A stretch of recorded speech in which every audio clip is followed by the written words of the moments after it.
Olá, pessoal do YouTube! Olá, meus queridos alunos! Eu sou a professora Kelly Patrícia, sou professora de artes. Estou aqui para passar mais um vídeo legal para vocês. Espero que vocês aí gostem. Tudo bem? Vamos lá? Beijo e até mais!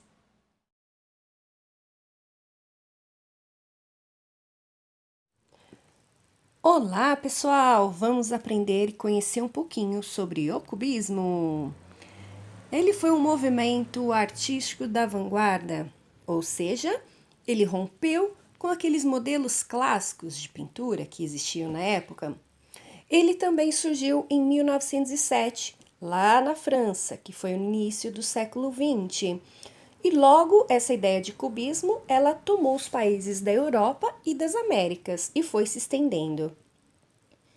Algumas características do movimento. Nós podemos encontrar o geometrismo, que era o uso das formas geométricas. A gente pode dizer que essa é a característica mais visível deste movimento.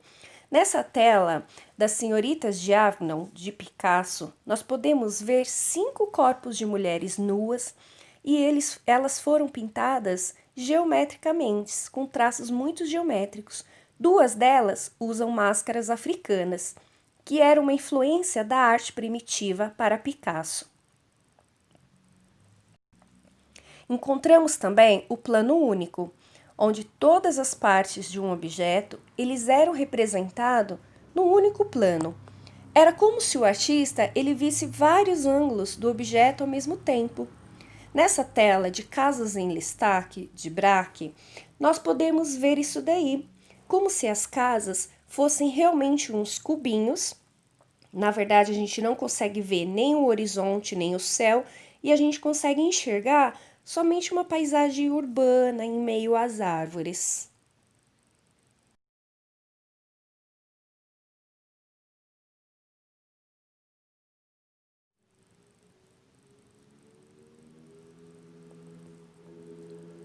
Nós temos a decomposição da imagem, também que era uma outra característica, que com a utilização das formas geométricas, ele se decompõe as formas reais e vai reconstruindo, explorando novas formações de imagem, como nesse retrato de Pablo Picasso, que foi pintado por Juan Gris. Então ele pega a imagem, decompõe essa imagem, vai reconstruindo novas formas de visualizar e apreciar essa tela.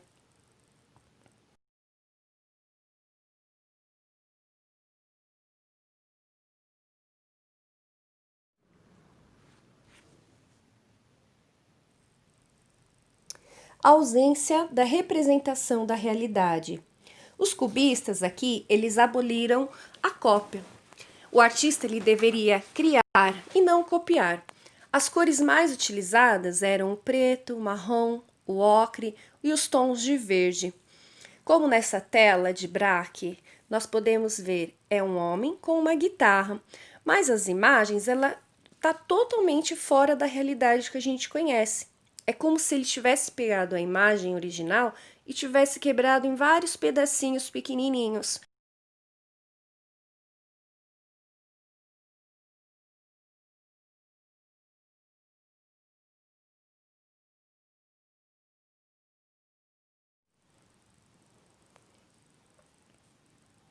Outra característica é a fragmentação, que ela representa as múltiplas sensações e o estado do ser humano que vive em sociedade.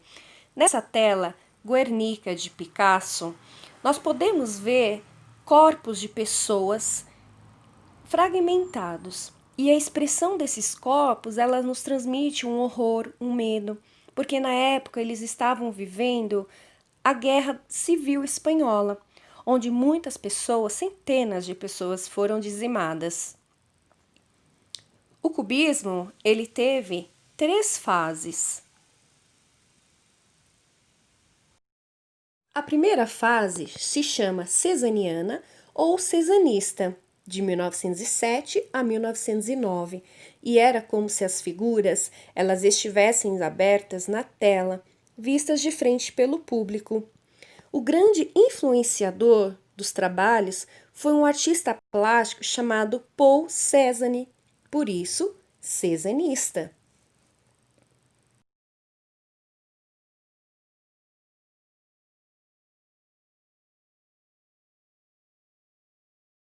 Veja, do lado esquerdo, nós podemos ver um retrato de Paul Cézanne. E do lado direito, uma das telas que ele pintou, essa em 1895, As Cestas de Maçã. A segunda fase do cubismo foi a fase analítica, isso mesmo, de 1909 a 1911, onde os artistas usavam tons de marrom, preto, cinza e ocres, onde o mais importante era a exibição do tema fragmentado, o que tornou praticamente impossível reconhecer qualquer figura que estava sendo pintada neste período.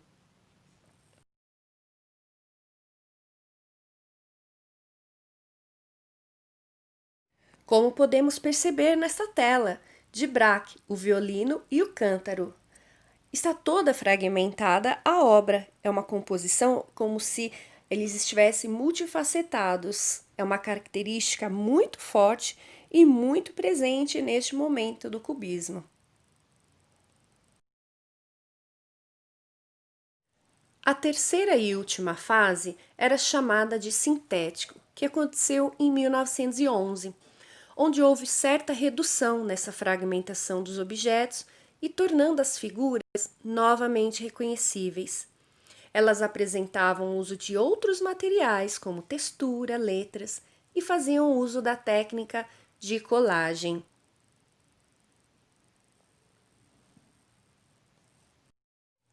Nesta tela de Pablo Picasso, Garrafa, Vidro e Violino, a gente observa que não há pintura nessa pintura. Existe muito mais colagens, porque o que importa é a relação da arte com a vida. E aqui começa a aparecer as cores mais fortes.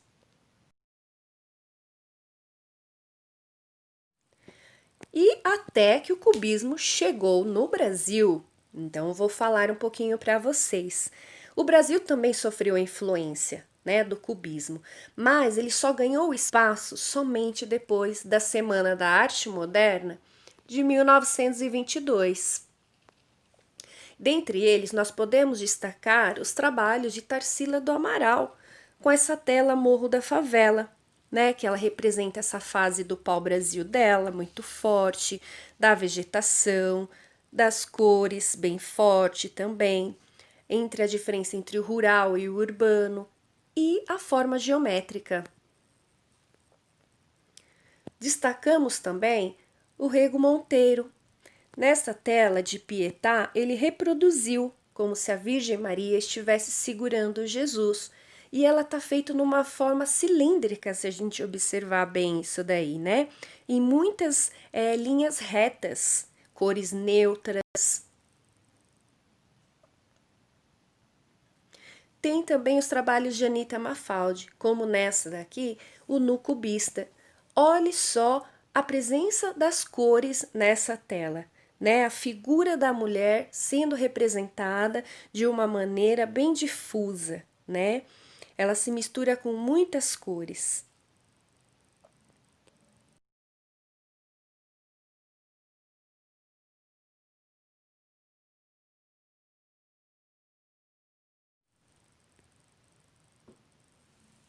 E por fim, nós também destacamos os trabalhos de Emílio de Cavalcante.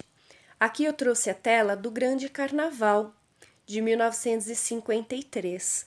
Né? Ele, normalmente, ele procurava expressar a realidade social do Brasil, né? Tudo o que estava vivendo. E o carnaval é algo muito forte, muito presente em nosso país.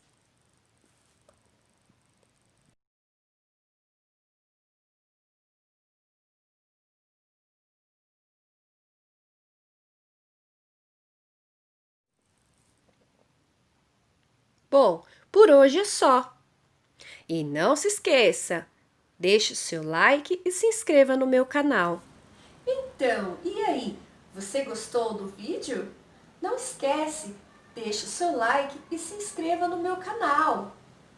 Ah, deixa o seu comentário também. Tchau, até a próxima!